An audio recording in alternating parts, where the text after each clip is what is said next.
Your Honor, just as a matter of housekeeping, the motion has been duly filed and has been responded to. It's dated 5th March 2019.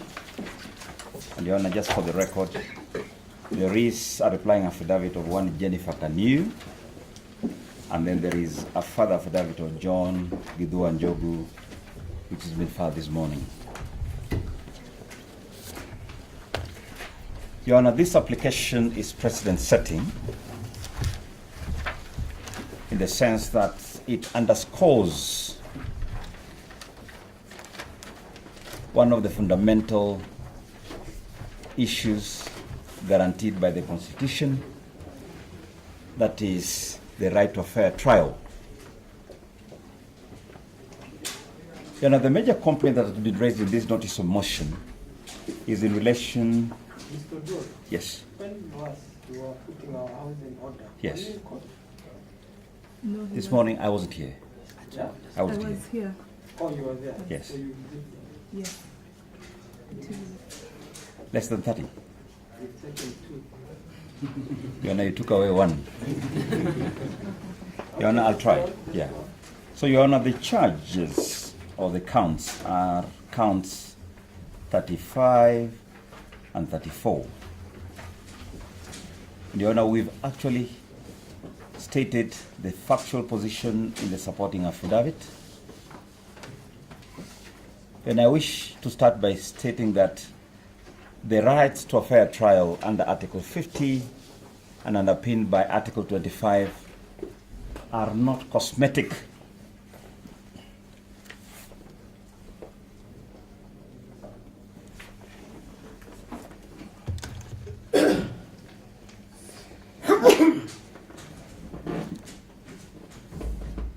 So the court, the DPP, the Ethics and Anti-Corruption Commission, prosecuting counsel and defense counsels are bound to uphold the Constitution in all their undertakings. And Your Honor, Article 2, Article 3, Article 10, and Article 159 underpin the obligation of all parties. Your Honor, it is a fact that is admitted that this charge was laid before this court on 9th of August 2018. That cannot be disputed. And at the time that this charge was being laid before this court, there was pending a tax dispute between the 8th, 9th, 10th accused and 11th accused.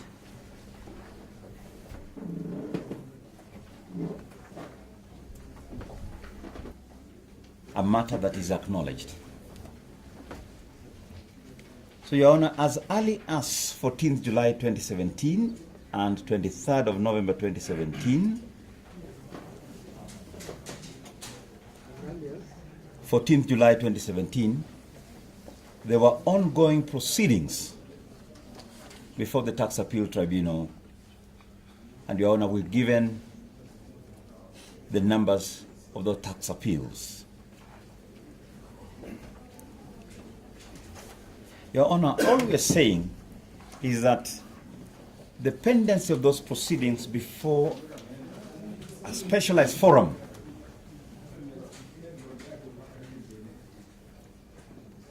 cannot now be ignored, so that the DPP can now bring a charge before this court to ignore what is before the Tax Appeal Tribunal.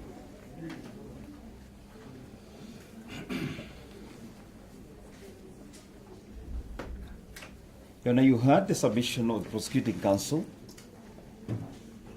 that the Tax Appeal Tribunal is an ad hoc tribunal. That is not true. There is a Tax Procedures Act, which is Act number 29 of 2015, that was assented to on 19th of the Tax Procedures Act, which is Act number 29 of 2015, and that was assented to on 19th of January 2016. So an ad hoc tribunal is one that has got no founding in law, which is not the case. Now, a quick look at the Tax Procedures Act, especially Part 8 thereof.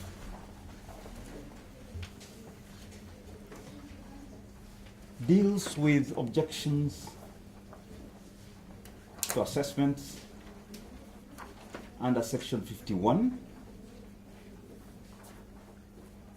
the right to object under Section 51, the right to appeal to the Tax Appeal Tribunal under Section 52,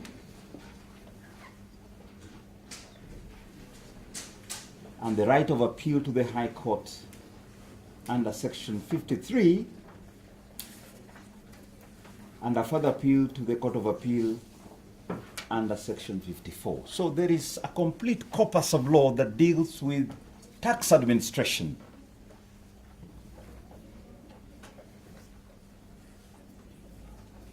So the pendency of these proceedings, and it's not denied that they are pending,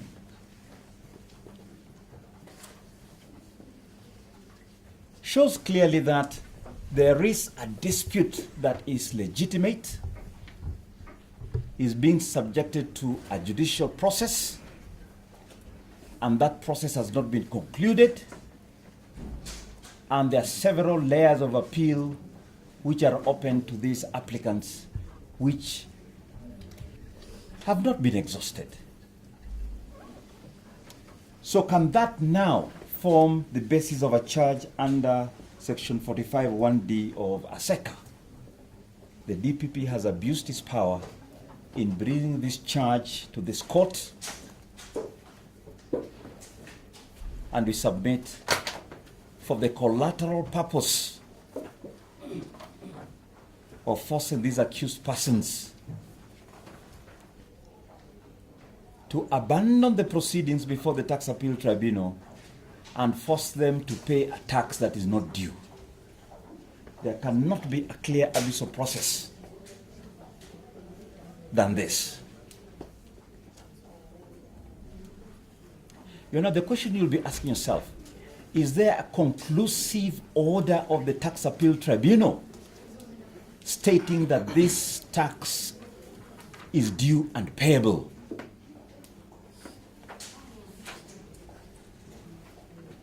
If the tax is contested, if the tax is subject to a judicial process, the appeals have not been exhausted, then it cannot form the basis of a charge.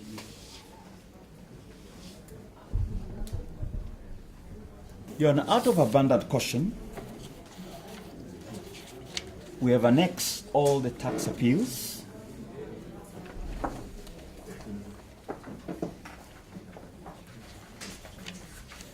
And specifically, for purposes of showing this mischief, I want to refer Your Honor to page 11 of the motion.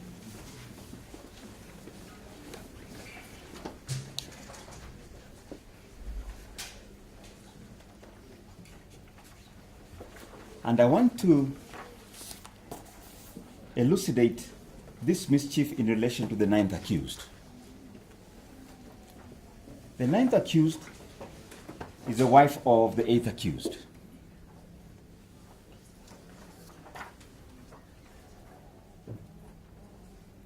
Other than being a director in the 10th accused and the 11th accused, she is a housewife.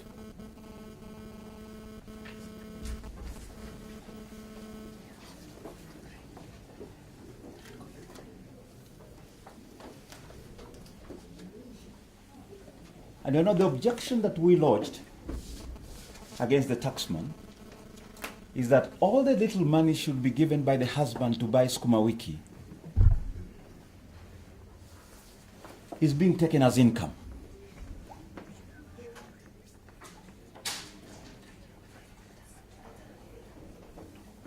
The husband has already been taxed in his individual capacity.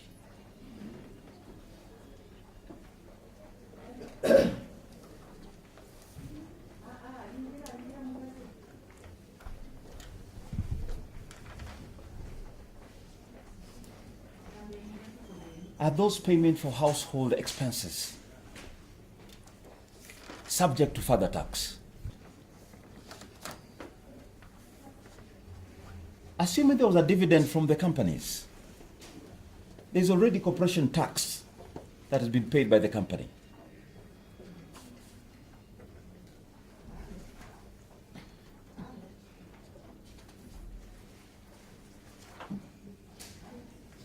That dividend has already been taxed. The husband draws on the dividend to pay the wife to buy milk. Is that income which can be subjected to tax? Your Honor, this is not the appropriate forum for us to determine that issue. That issue is still pending before the Tax Appeal Tribunal. But Your Honor, if you look at the charge as presented, the wife has been charged with the total sum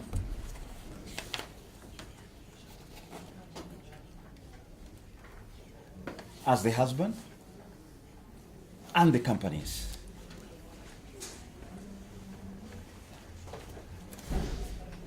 Your Honor, we submit that this was deliberate.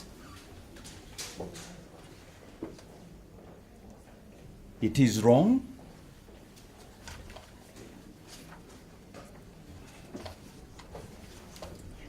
It is being done with the collateral purpose of forcing these accused persons to abandon the proceedings before the Tax Appeal Tribunal, which raise very substantial issues as to the legitimacy of the tax that has been imposed.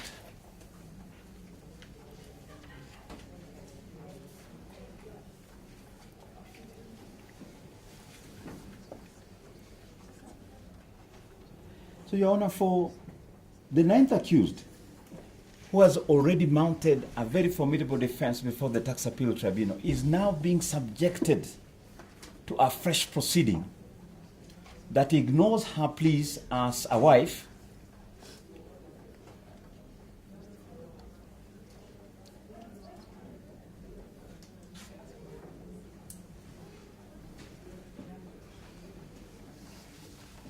and, Your Honor, once again, the Constitution guarantees equality before, during, and after. So no line is being drawn between Grace and John, and they are taken to be one. This court will not be able to see the difference because the Tax Procedures Act is not administered by this court. So, Your Honor, on account of jurisdiction, these charges must also be dismissed.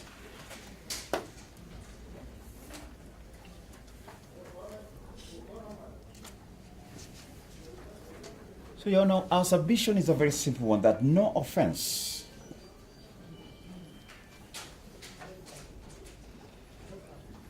can be brought under Section 45, 1D of a SECA in light of the promulgation of the Tax Procedures Act, because the Tax Procedures Act is an entire corpus to deal with the administration and collection of taxes. Collection of taxes is not to be done through the criminal jurisdiction. It'd be great because all that the DPP has got to do is to get the KRA to raise an assessment, irrespective of your rights of appeal, bring a trumped-up charge against you, and have you in these courts forever. Your Honor, you have an obligation to uphold the Constitution, to see that there is a fair process, fair trial that is guaranteed by the Constitution, is upheld at all times. Your Honor, the charge sheet is overloaded. There is clearly misjoinder. What are the tax affairs of these 4 individuals to do with the first accused? Or even the second accused?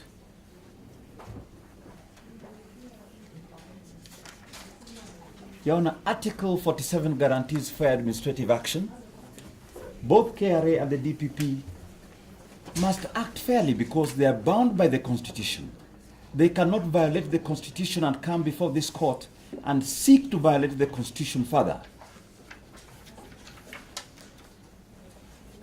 Your Honor, Article 31, subsection C, guarantees the right to privacy. Your Honor, it is embarrassing for the tax affairs of the 8th and 9th accused to be disclosed to all and sundry.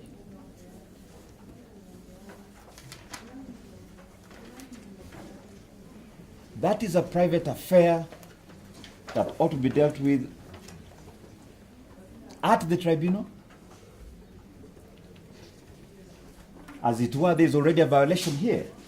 It's been circulated to all the counsels present in court, has been published. And Your Honor, you have the power to reject these 2 charges.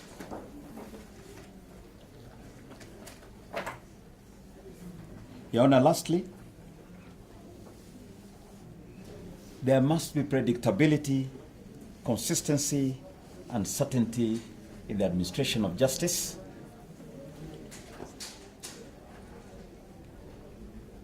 Where there is a specialized tribunal to deal with a specific issue,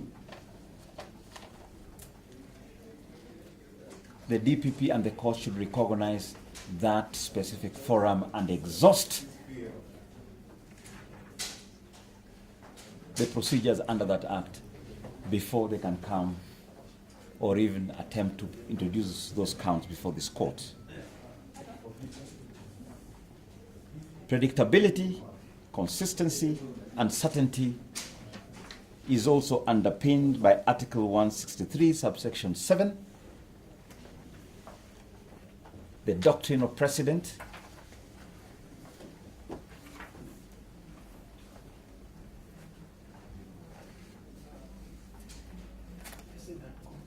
Article 163, subsection 7, so that all the decisions that have been cited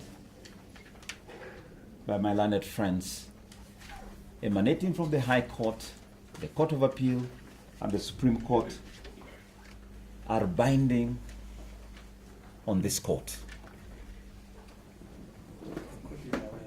Yes. Your Honor,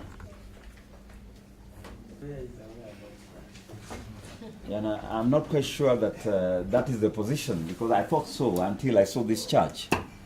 So, for purposes of the record, because this matter will probably proceed to the High Court, we wish to draw the court's attention that the decisions cited by counsels are binding on this court, they are binding on the DPP, they are binding on counsels, and ought to be followed without departure.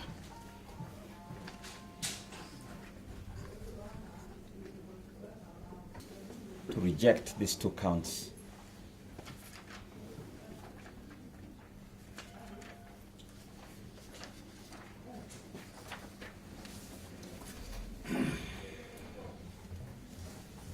and have them dismissed before the trial. This is the appropriate moment to raise this objection. I've read the replying affidavit, and the response seems to be that because there was a plea taken,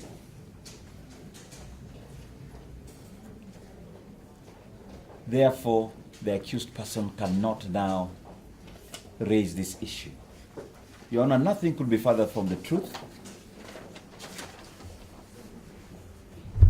At the time of taking the plea, one would not have raised this kind of objections.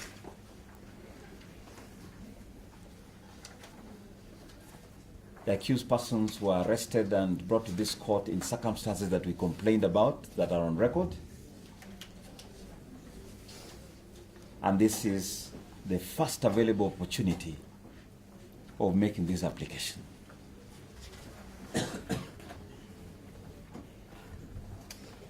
The affidavit by the DPP or the Republic does not deny all the allegations of facts as presented by the 8th, 9th, 10th, and 11th accused. As to the dispute on taxes, the dispute having preceded the charge that is before the court, the dispute having been the subject matter of judicial proceedings long before this charge was laid. I rest my case.